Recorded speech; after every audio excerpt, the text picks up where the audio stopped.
Hello everyone, this is General Hand Grenade. Welcome to my war room in Prince George, British Columbia. This is going to be the first in a new series of Global War 1936 to 1945 videos. This is on the expansion sets. I'm not finished my rule sets, but I needed to take a little break from the rule sets, and also I'm waiting to hear back from Will Henson about some of the rules that I had questions about before I continue that. So I thought I'd make this video. It's Sunday morning and I got some time on my hands before I have to go out later for Easter dinner, so I've got time to make this video. Anyway, there is, I believe, 28 sets, expansion sets that you can purchase at Historical Board Gaming for this game. They also have expansion sets for America as well, but they don't translate to this game. But I've been reading about these expansion sets for a couple of years, like long before I bought the game. Mostly I was reading to see if I could adapt them to Global 40, but most of them I couldn't.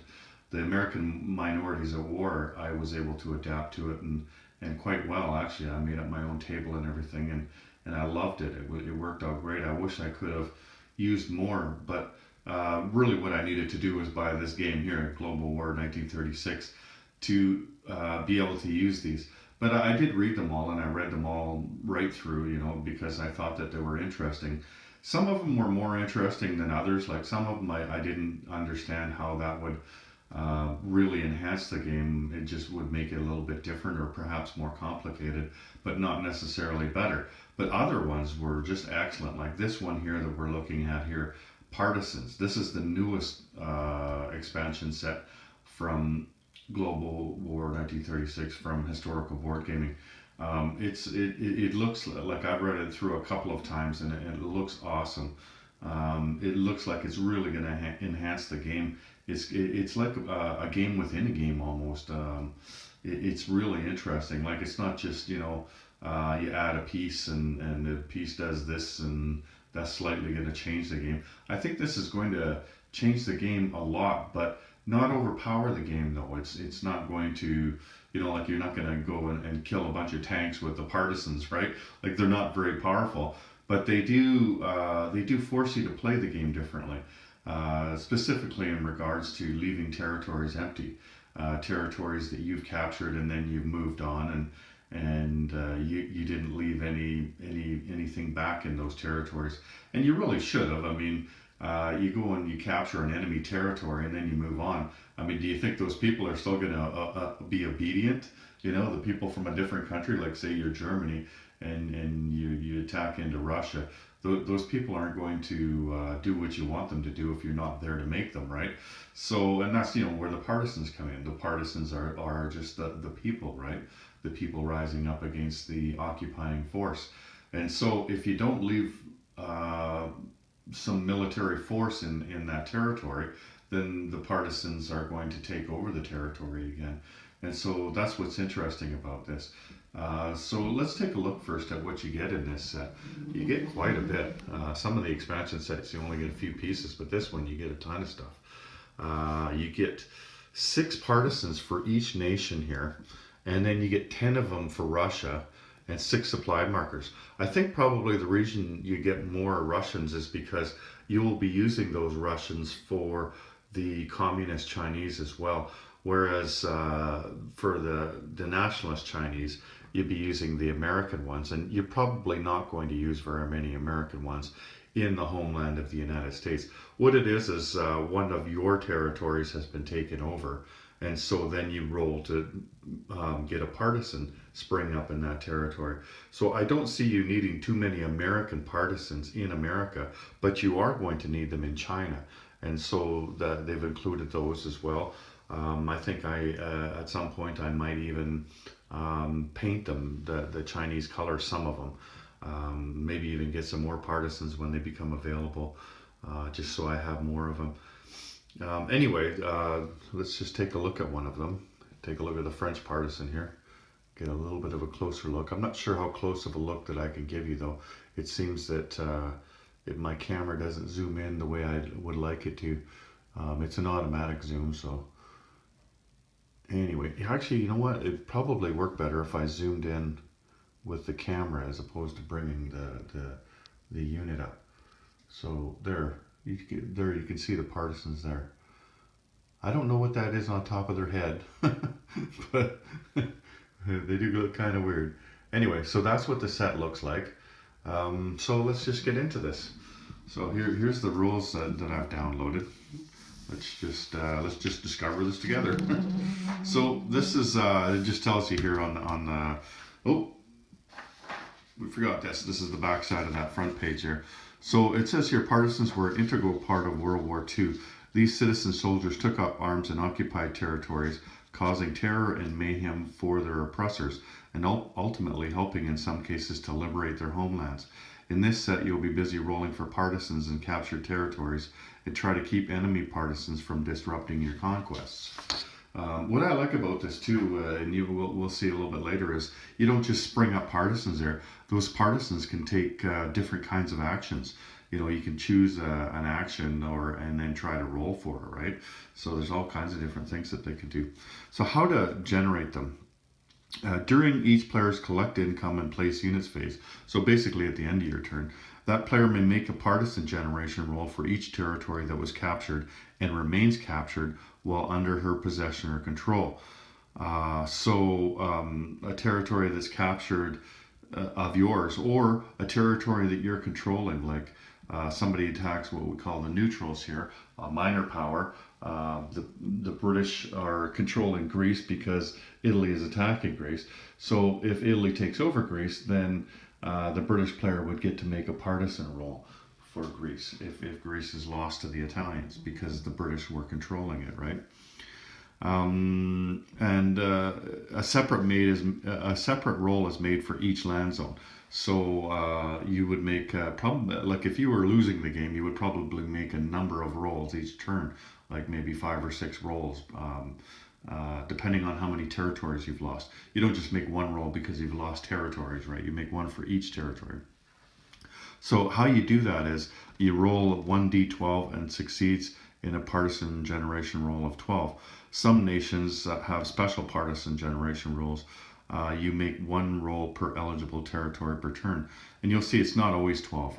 When we get deeper into the rules, some of them are 10 or more, or one's at 11, one's at 12. It just depends. And then placement. As soon as a player succeeds in a partisan generation roll, place a partisan of that nation's color in the occupied zone. The placing player is the controller of the partisan. The presence of enemy units does not affect placements. So let's just take a look here. In my rules videos, I was doing combat, right? And the French here have taken over these territories. They took this one and then they blitzed into this one. So then when Italy's turn would come around, then Italy would take their turn. And then when it comes to the collect income and place units phase, Italy would make a roll for each of these 2 territories here to try and generate a partisan in there. And let's say that they were successful in making a partisan roll in Tripoli. It doesn't matter that there's a bunch of French units in there. They're not going to stop this from happening. You would put 1 Italian partisan in there because you rolled a 12 or whatever it is. Like in different places on the map in different countries, it's going to be different on what you would roll, okay? So flip the page over. Okay, here's what their statistics and abilities are. The attack value is usually 0. They're not going to attack anybody, except in rare cases. And we'll get into that later as well. They defend at 1. They usually don't move, and they usually don't cost anything. There is one instance in which you can buy them, and that's the Communist Chinese. We'll get into that later. So like the how you put them on a board is how I just showed you, right? They're not going to cost you anything. So their attack and defense, they have varying abilities. They're too weak to attack full strength units, but they can cause casualties if attacked. Some special partisans are powerful enough to have an attack value, meaning they can attack units in the zone they are in, or possibly move and attack if they also have a movement value. Partisans may not retreat or move via rail or transport. So you will never be able to put your partisans on the railway here and move them, or put them on either an air or a naval transport. They're not allowed on those. Guerrilla warfare. 2.2. Partisans may only be attacked by infantry class units, including militia or cavalry. Other types of units may not attack them. Note that because partisans can exist in the same zone as enemy units, this is one of the only times that regular militia units can use their attack value, since they normally do not move. Okay, so here, in this territory here, you can't use your artillery to attack this partisan. The only thing you can, or you can't use this either. The only thing you can attack them with is the infantry itself. You can't use planes, you can't use tanks, you can't use anything. So if the partisan was over here, the only thing you'd be able to use is an airborne infantry. You couldn't use the planes or the mechanized infantry or the tanks. None of those have any effect against partisans. It's only the infantry. And the reason for that is that we're just talking about people that are in plain clothes here that are hiding, like they're hiding in plain sight. It's the woman walking down the street with a loaf of bread, you wouldn't roll up on her with a tank and blow her out of the water, right? Like you pretty much have to have infantry that are patrolling around and searching them out, right? Or happening upon them by chance, like it's not something that you're going to aim your artillery at, right? Okay, so fade. A defending partisan may decline combat in lieu of making its next attack defense roll. Such a partisan is immune to further attacks that round and remains in the same zone. So, the attacker goes to attack you, and if they miss you, then you can say, you know what, I'm not going to roll back. I'm just going to fade. And so, and you do that in lieu of your next attack or defense roll. The impact. So what impact do partisans have on the game? A partisan, even if it can move, can never capture a territory. A partisan does not affect enemy units or other partisans in the same zone. The partisan is ignored for all purposes except as explicitly stated in the rules. A partisan prohibits the tracing of a supply path or strategic rail movement through the zone unless there is at least one opposing infantry class unit present for each partisan. See, now there's the real value in them, is you can cut off somebody's supply path or their strategic rail movement unless they have an infantry class unit in there. So let's just put this guy down here and we'll show you. So let's say the guy is here, okay? Now there's no infantry class units in here for the British, so that's going to block any rail movement going between these two places here, unless the British player had an infantry in there.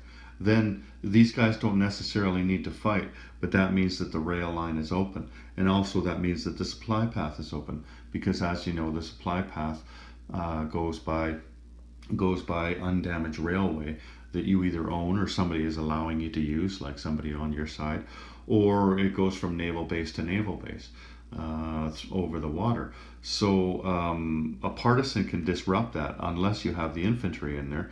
And that's what I was saying at the beginning of the video, that it changes the way the game's going to be played, and it should. Like when you really consider how war really worked. Like if these guys just left this zone and there was nothing in this zone anymore, what's to stop the people from rising up? I mean, this was a British territory, but okay, let's say that's in this zone over here, and you take all of those French units out of there. What's to stop the Italian people from rising up there, right? And from disrupting the rail lines and blowing up train bridges and things like that, right? So that's why you're going to need to leave infantry back, or militia. Militia is an infantry class unit, right?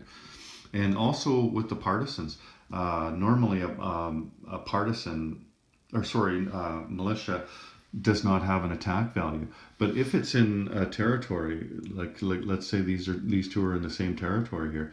Now this militia can attack this partisan. He will have an attack value of 1 if he chooses to attack the partisan.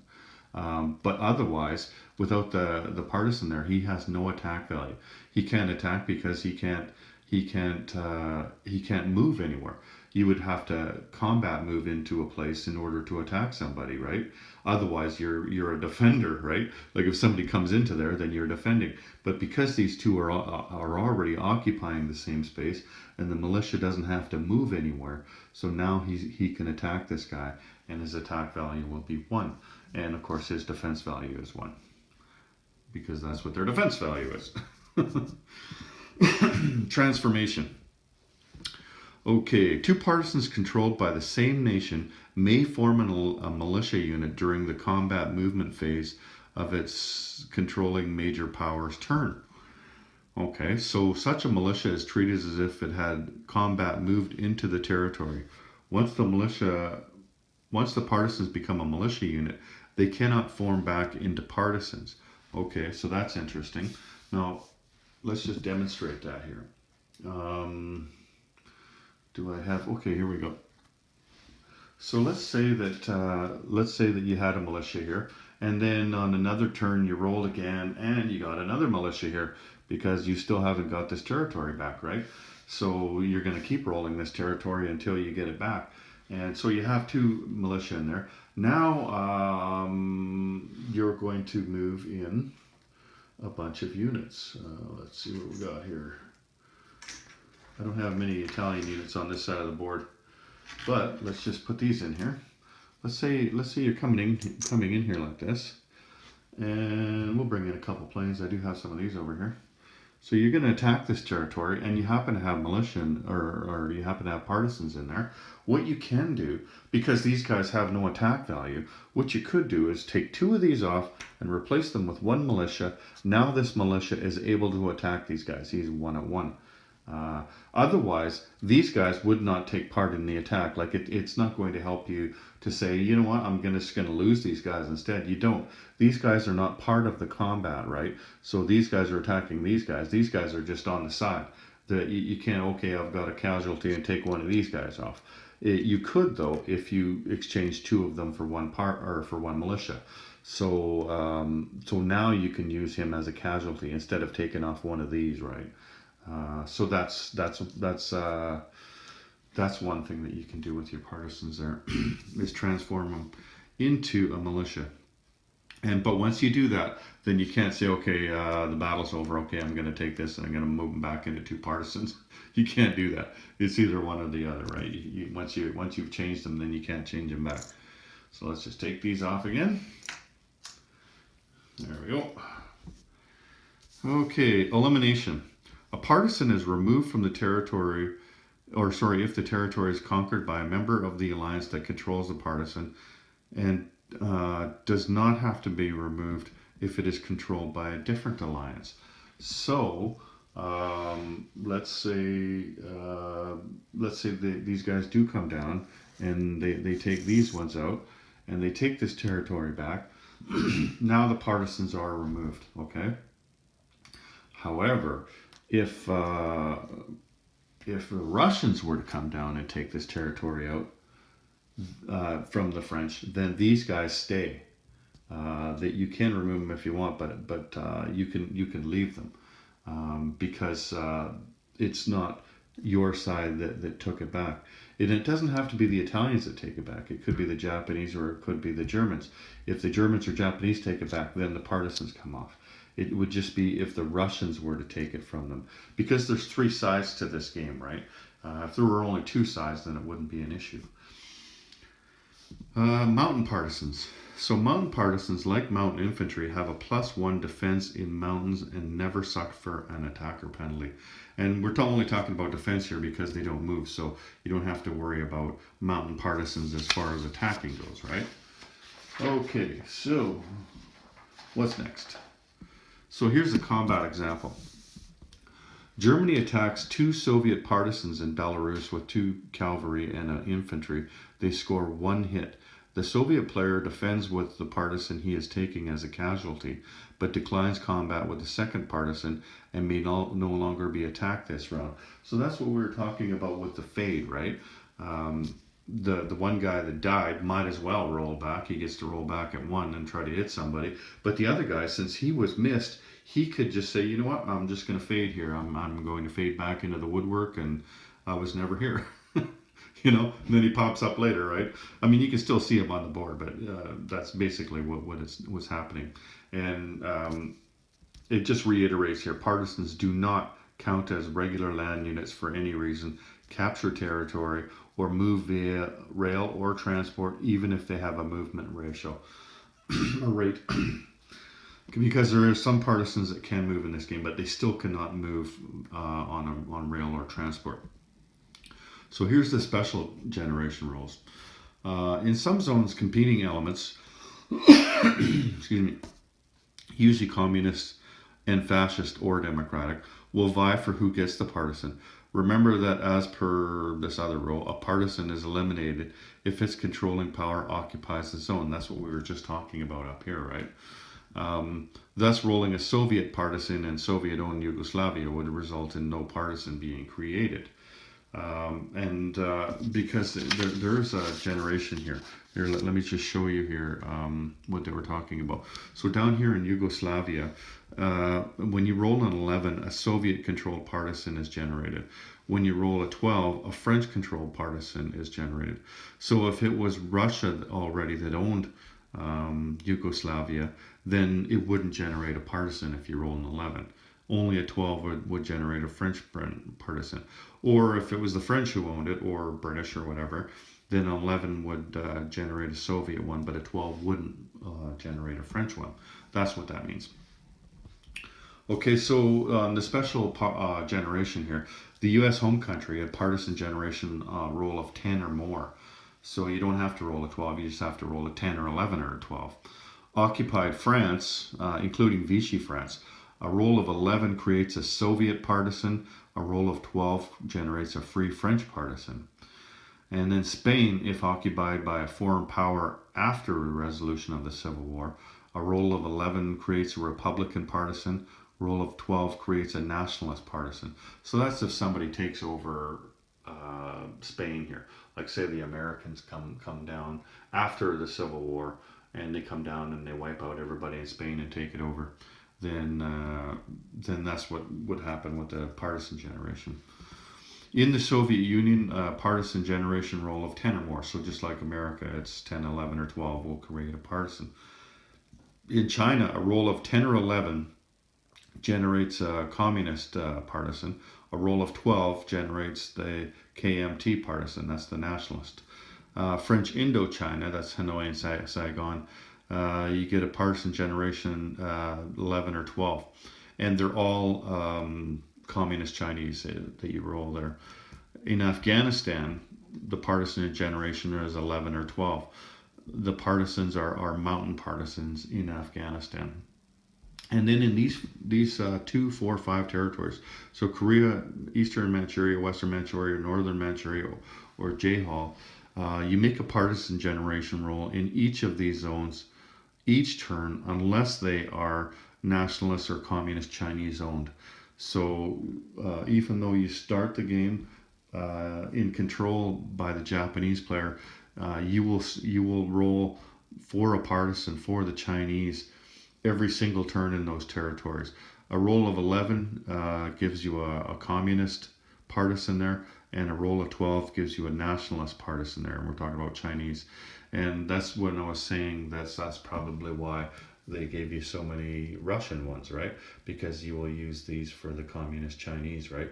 And then these ones for the nationalist Chinese, because you're probably going to have a few Chinese partisans, right?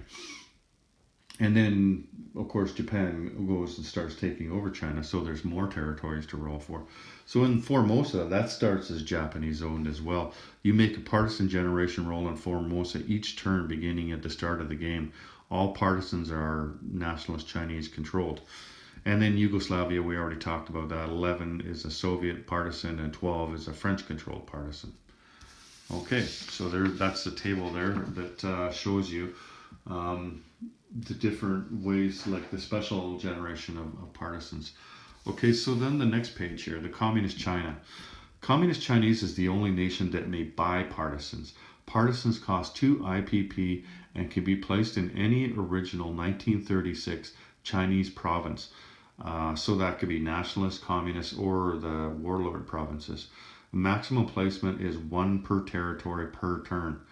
The CCP partisans have a movement of 1. So that's what they were talking about earlier when they said that some might be bought and some might move. They're talking about the communist Chinese. So you can buy them and you can move them, and so that must mean that they have that attack value of 1, right?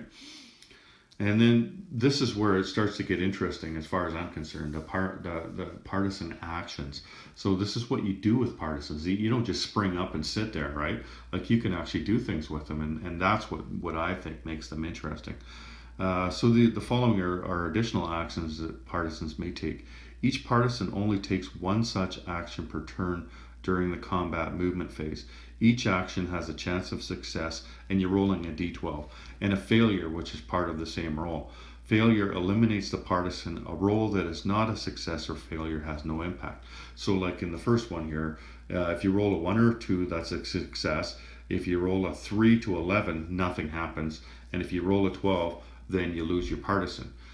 So what would happen if you got a 1 or a 2 is you get another partisan. So basically what's happening is down here in recruitment, the partisans spread propaganda and attempt to recruit more partisans. So you generate another partisan, right?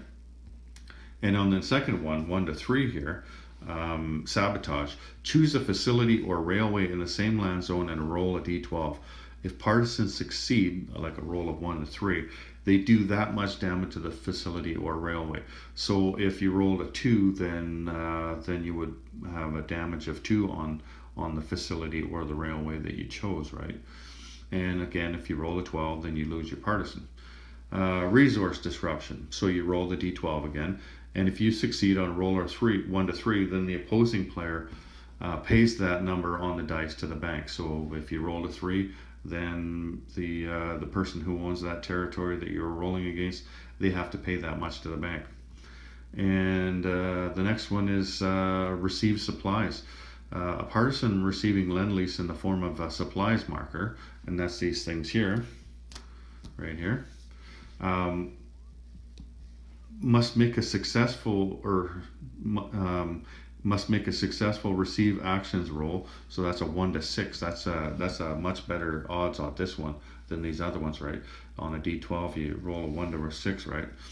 During the lending players place units and collect income phase. So this is the one thing that you do that isn't part of your turn. This is part of the turn when a person is trying to lend lease to you. It's part of their turn. So if it's the Americans trying to lend lease, so it would be on the Americans, the end of the Americans' turn when they're trying to move their lend lease. Then you would make that roll to see right away if you got it. And 1 to 6, and you get the marker, and a 12, then you lose your partisan again. But you also lose the marker. The marker is lost as well. So that's what I was just saying. Partisans that fail are eliminated and supplies are lost. Only 1 partisan may attempt to receive each supply marker in a land zone. And let's just go forward here for a second. When it talks about the supply marker, it represents military supplies, such as small arms, heavy weapons, munitions, food, medicine, and other items necessary for warfare. A nation may purchase a supply marker for 1 IPP. So, like I was saying, the Americans, okay, they would buy the marker for 1 IPP on their purchase units phase. And then the marker does not count against factory production or lend-lease limits. So that's separate from the regular lend-lease. A player may designate the marker for a partisan unit anywhere on the map during lend-lease. No supply path is required. So you could take that, basically anybody could buy one of these markers and put it anywhere they want. They don't need a supply path. They just say, I'm giving it to this partisan over here. Okay. 1 partisan in that zone must immediately attempt to receive the supplies. It cannot perform any other action during turn. So what I was saying there, like 1 to 6. So as soon as they give you that marker, you have to roll a 1 to 6 to see if you get it. And if you get 7 to 11, then you don't get it, nothing happens. And then on a 12, then you lose the partisan and the marker as well. So to use the supply marker, once a partisan successfully receives a supply marker, it is placed with the partisan until their next turn, during which they may expend it to do one of the following. So one of the things they can do is transform one partisan into a militia. So remember, you used two partisans here and created a militia. Well, you could use the supply marker and that to create one militia instead. There you go. And how does that help you? Well, if there are no enemy units, then the militia is treated as if it were attacking from another zone and engaging in combat. Or also, the militia immediately captures the zone if there are no enemy units there. So remember, this was, here, let's just move this guy back. This was French, right? So you don't have to put a French guy there. Nothing's going to happen with this. But you see a guy over there like that, and you say, okay, well, I'm buying that guy's supply marker. You know, and then he makes the roll, say he gets a 4. Well, great, then I'm turning that into a militia on my turn. There you go. Then Italy takes that back. Okay, so that's kind of cool. And then that's one thing you could do. The other thing you could do is give a partisan +3 on their next partisan action. And remember, these were the partisan actions. So the recruitment success would be 1 to 5. Sabotage would be 1 to 6. 1 to 6. Receive supplies 1 to 9. And invasion support 1 to 8. We haven't done invasion support yet, so let's just do that now. A partisan may assist attacking land units using this action before the start of combat. The partisan rolls a d12. On a 1 to 5, it gives an attacking land unit of its choice a +1 attack roll. Okay, so that means you've got your partisan in here. Let's just put all this stuff back in here that we had. And remember that we were coming in here with the Italians, right? So, where's our Italians? Here they are. This militia's off there. Okay, so we have a partisan in here with a supply marker. So what we'll do is to show that. Now, if France gets a turn before Italy gets a turn on this, you know, since they've gotten the marker, then it would probably be in France's best interest to take out this guy here with the supply marker, right? But let's say he didn't. Let's say these guys combat moved in here. Now, what you can do is you can roll your dice, and on a 1 to 5, you're successful. So you can spend this supply marker saying that one of the attacking land units is +1 in their attack. So these guys normally attack at 2. So one of them is going to attack at 3. So let's just split this guy off, and we'll put this guy on. This guy here attacks at 3. These guys attack at 2. So that's what you spent your one supply marker on in that case. Okay. So there's only one thing left here, and that is the setup. So in Waziristan, at the start of the 1936 game, place 3 Italian-controlled partisans in Kashmir.